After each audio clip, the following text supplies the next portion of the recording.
ওকে, আলহামদুলিল্লাহ বাছাই চলছে। আল্লাহ শুকরিয়া আদায় করছি এবং বরিশাল ৫ আসনের সকল জনগণকে আন্তরিকভাবে জামাত ইসলামের পক্ষ থেকে, আমাদের পক্ষ থেকে, যে এই ৫ আসনের নমিনি হিসেবে আমাকে মনোনয়ন দেওয়া হয়েছিল এবং আজকে নমিনেশন পেপার আমরা গত ২৯ তারিখে দাখিল করেছি। আজকে বাছাই ছিল, আজকে একেবারেই সম্পূর্ণ ত্রুটিমুক্তভাবে আজকে এটা গ্রহণ করা হলো এবং বৈধ হিসেবে আজকে এখানে ঘোষণা করা হলো। সামনে নির্বাচনের যে প্রক্রিয়াগুলো আছে এগুলো ধাপে ধাপে ইনশাল্লাহ সম্পন্ন হবে এবং আমরা আমাদের এই নির্বাচনী কার্যক্রম আমরা চালিয়ে যাচ্ছি।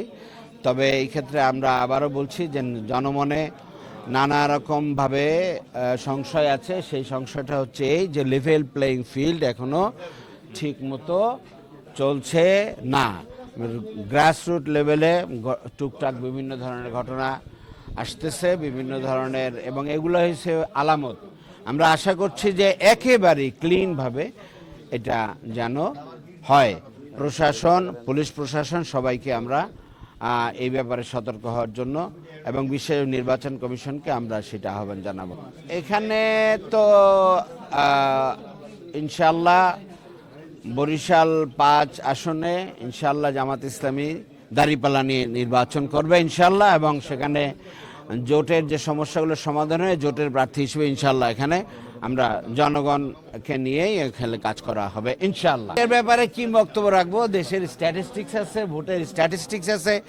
আমরা তো আমি ৯৬ সালের পরে এখানে পরবর্তী জোট রাজনীতির কারণে আমরা নির্বাচনে আসতে পারিনি, কিন্তু আমরা জোটে ছিলাম, জোটের ভিতরে থেকে থেকে আমরা এখানে আসছি।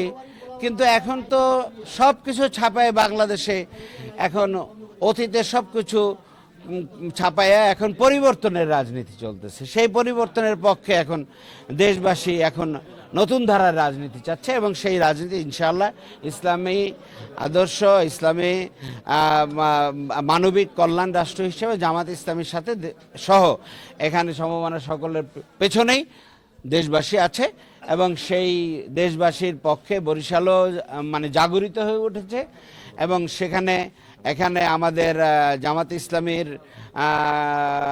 সামগ্রিক কাজকে বিশেষ এলাকাবাসী গ্রহণ করে নিয়েছে এবং তাদের একজন কাছের ভাই হিসেবে জামাত ইসলামের মনোনীত এবং আমাদের সকলের মনোনীত অ্যাডভোকেট মোয়াজ্জেম হোসেন ইরহালকে তাদের কাছের ভাই হিসেবেই চায় এবং তারা ইনশাআল্লাহ তাকেই সামনে নিয়ে আসবে বলে আমরা আশা করতে চাই ইনশাআল্লাহ।